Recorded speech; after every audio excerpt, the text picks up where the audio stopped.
Swayam Prabha. Digital India. Educated India.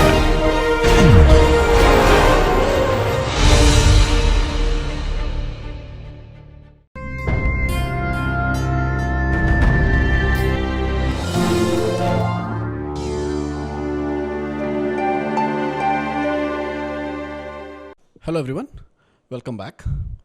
So in this lecture we'll continue from where we left off in the last lecture.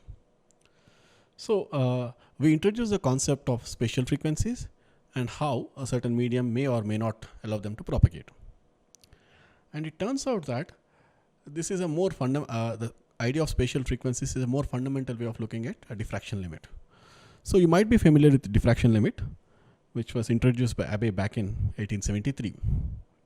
What he said was, if you have two, let's say, dots or two objects which are very, very close to each other, then, the observation is that we cannot resolve them clearly. Okay. So what he said was, he quantified it, and he said, if I have two objects, let's say P1 and P2, and if the distance delta between them is less than this number, okay, delta is less than lambda by 2. Okay, basically this Na is numerical aperture, and lambda is a wavelength. So let me say lambda is, let's say, 532 nanometers. Okay, I'm trying to see two closely spaced objects with a wavelength of light, let's say 532 nanometers. So if those objects are less than roughly lambda by 2, okay, because for now I can say that Na is equal to 1, just assume that it doesn't really matter. Okay, so if the objects are less than lambda by 2, we cannot clearly resolve them. Okay, that is an observation that Abbe made, and he quantified it in terms of lambda. But how do we understand that? The way to understand it is, let's say I'm trying to image a point, let's say P1, using a lens. A lens could be simply your pupil, right? Your eye.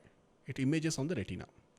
So what happens is, when your object is like this, it essentially forms a diffraction pattern, okay, inside. It diffracts through the iris and the lenses in your the iris in your eye, and then you form a diffraction pattern. Okay. So if your object is very large, there's no problem, you will see it clearly. But the moment the object, let's say the P1, the size of P1 becomes less than lambda, then what happens is it becomes more and more, it diffracts more and more, okay? And because of that, the diffraction pattern spreads. Essentially, the diffraction is a kind of a Fourier transform of the object, okay? So now you have two such objects, let's say P1 and P2. Both of those are going to diffract, and this is a characteristic, feature. The airy disk is what we call them. If you have a circular object, then you have an airy disk, and essentially you have these two diffraction patterns that are formed. And when you try to image, when you try to image, or rather when you try to see it, you'll see that the overall image is going to be sum of this, okay, sum of these two, and you'll see if they're far apart, you'll see clearly as two objects. But if they're very, very close to each other, less than the lambda, then you will not see the overall shape of the object, but you see one broad envelope, okay. Instead of seeing two distinct objects like this, you might see something like this. Okay, so this is basically not resolved. And if you see two barely there, just resolved. And this is fully resolved. Okay. So what we understand by the idea of diffraction limit is that you can, if your distance between the objects is smaller than the wavelength of light, or less than lambda by 2, then it's very difficult to see them with an ordinary microscope. So what? Why does that happen? Well, our analysis of spatial frequencies gives us a hint. So what happens is, space itself, like let's say you're looking at an object far away from your eye, right? The air itself, the free space, acts as a low pass filter. Okay, space acts as low pass filter. So what's happening is, when your object is very large, okay, if object is large, kx, ky are small, so kz is real. right? But when your object is small, this kx, ky are large, and kz becomes imaginary. What happens when kz is imaginary? Well, we saw that as z increases, the information is lost. So those higher spatial frequencies are lost, and because of that, you are not clearly seeing the information. All right. So this is a diffraction limit that, it's very simple. It's just one small step ahead of what we did last time. Okay. Now, so what? Well, is it a fundamental limit? Well, it's a fundamental limit maybe when we didn't understand what was happening. But the moment scientists realized what was happening, there are ways to actually overcome this. Okay. And this is what, basically what we can do is, the problem is that the higher spatial frequencies are getting lost. So how to overcome that? Well, take those higher frequencies and convert them into propagating waves. So we said the higher spatial frequencies are evanescent, they're decaying with Z, right? Instead of, before they decay, capture it and then convert it into propagating waves. And that way you can actually retrieve the information that is there even in the close to the object. Okay. So in this context, we define we define two terms, near field and far field. Okay. When you're looking at, let's say you have an object, let's say I have an object of this fashion, and I'm looking at distances less than lambda. Okay, distances less than lambda, roughly lambda. I call this as near field. And if I'm looking at any distance above that, I'll call it as far field. Okay. So when I'm in the near field, my information is still present. So if you go very, very close to the object, you can still see it. The evanescent waves have a decent amount of amplitude and you can probably see it. But how do we go so close? Can I bring let's say I'm trying to look at a small ball, nanosphere. Can I bring it to, let's say less than lambda? Can I bring it to 200 nanometers from eye? No, it's not going to be possible, right? So that's why what we can do is, there are multiple techniques to overcome that. Okay? One of them is what is known as scattering near field optical microscope, SNOM. So what we do in this case is, we take an optical fiber tip, okay, optical fiber, and you taper it into this fashion and bring it very, let's say this is my object that I want to see. Okay, if I look at it in the far field with a lens, common microscope, I won't see it. So what I can do is I can take an optical microscope and bring it very close to it and then convert these evanescent waves. So there are these waves that are going to decay here, right? As I propagate, if I do this, there are waves which are fast decaying. Okay, this is my evanescent wave. When I have my evanescent wave, the information is lost. But before it is lost, let me put a fiber tip and capture some of it. And once it goes into a fiber, it can propagate for very long distance. Of course, because the fiber has a higher refractive index as well, right? So it can support those. But it cannot do infinite. I mean, you cannot, let's say spatial frequency is twice the fundamental or something, or rather twice the k naught or 3 times k naught, we cannot. Okay, up to about certain limit, 1.5 times k naught can be captured using an optical fiber. Okay, so I'll capture that and I'll look at it. I'll go very, very close to it. Okay, that's one way. This is called SNOM. And then there are of course a couple of other ways wherein, the second one is what is known as localization microscopy. Let's say if I have objects which are like spaced apart more than lambda, I can still do some tricks in the far field to try to resolve it to less than, nanometers, tens of nanometers kind of a resolution. Okay, much below the diffraction limit, but we can play some tricks. Okay, I think there was a Nobel Prize for this in 2014 or so.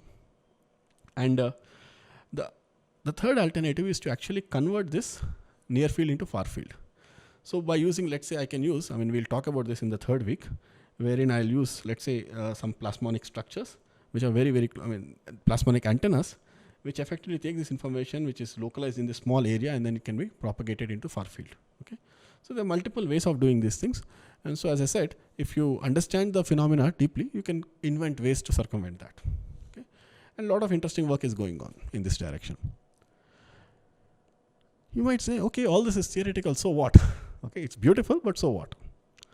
Well, one of the examples I can give you of what we just understood in the last 1 hour is application in lithography.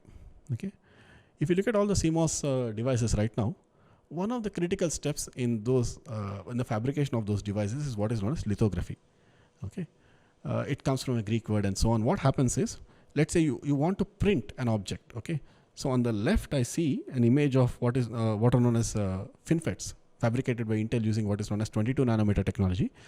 Essentially what you see here are transistors. Okay, which are very, very small. The node is called 22 nanometers. The sizes might be up to 30 to 40 nanometers in size. Okay, so you have these small beams of silicon which are there. Okay, this is my silicon, what are known as fins, and this is my gate. So I have devices which are very, very small in this fashion, and I have to fabricate them. And one of the most critical things in the fabrication is what is known as lithography. And briefly, what lithography means is that, let's say I have some objects on a screen. It's similar to what is what used to happen in the cameras in the olden days. So let's say you have an object, you image it on a lens, and then you develop it. Okay, that's what lithography does. So now you have an optical system which is capturing, let's say, some image here. Now we are saying that these distances are very, very small. D is much, much smaller than lambda. Lambda in this case, in the current commercial technologies, right? In the majority of the commercial technologies, the lambda is 193 nanometers. This is a excimer laser. Okay. Now, how are we able to print? What happens is, when you're using lambda, which is 193 nanometers, and then we are fabricating devices which are much, much smaller than the wavelength. Okay. The reason this is achieved is, the semiconductor industry does a lot of tricks, and some of those are actually captured in this slide here. So we already saw what is known as a diffraction limit, right? And something similar, there's a resolution factor, which essentially is given in lithography by this. You have the lambda and the numerical aperture, and there's a process parameter, empirical parameter. Okay, so now if I try to image, let's say, some structure, okay, if I want to fabricate a device like this, I need to fabricate it on what is known as a mask. Then this mask will be printed. So this is my mask. So I'll shine some light on that mask and then print that image on the on the wafer, semiconductor. This is my wafer. So then I can move my wafer, print again, and so on. So that's how the lithography happens. Okay. So when I want to print these things, what you quickly see is that these are some simulations of how the image of Samsung looks like. In the previous case, we showed how Nano looks like, right? Now we are trying to show what happens when you have various, let's say, image of Samsung using various technologies. So in the first case, if you have a lambda of, let's say, 248 nanometers, and I try to print it, with some a system, you'll see that it's not very clearly resolved in this case. Okay. But if I want to clearly resolve, I have to go to what is known as argon fluoride, which is 193 nanometers. Okay. So this is 193 nanometers. Okay.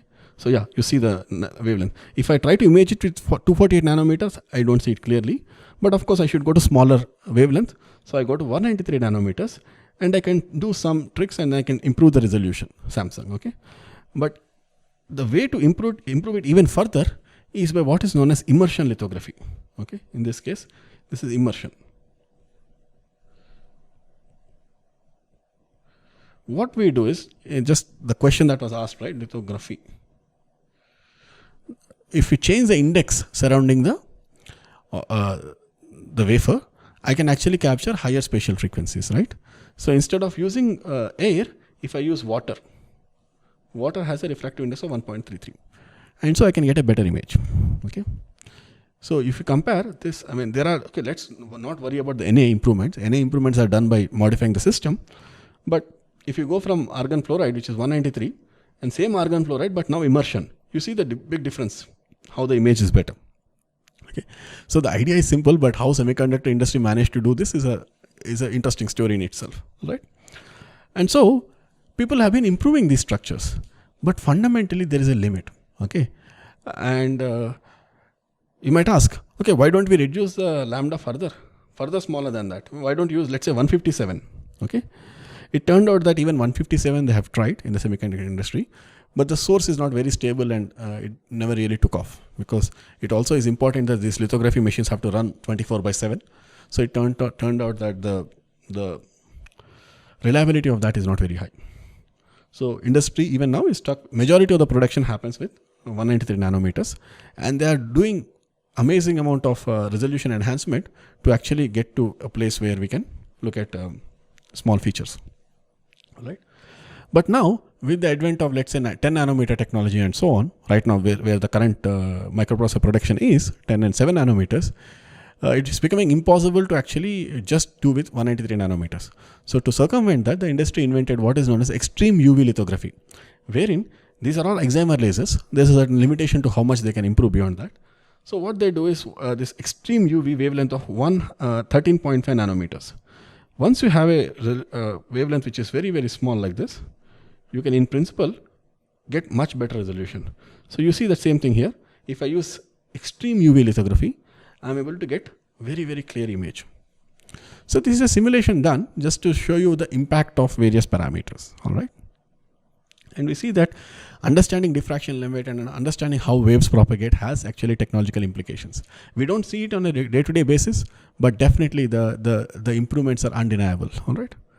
And so there are many interesting questions. How 13.5 nanometers is essentially X-ray, close to X-ray. So how do you make lenses for it? How do you make mirrors for it, and so on? They're very difficult. You will see at the end of second week, when you have very small wavelength, the energy is going to be large, and so not every material can be used for that. So we have to design structures. Okay, so that is also, you could call it nano photonics, because the structures that we will design are thin films consisting of various metals and so on. We will probably give it as an exercise and leave it for you. But yeah, so this has some very practical implications. All right. So yeah, that was about diffraction limit that I wanted to discuss. Let me just take a short break, and then I'll come back to how electromagnetic waves are generated. Thank you so much.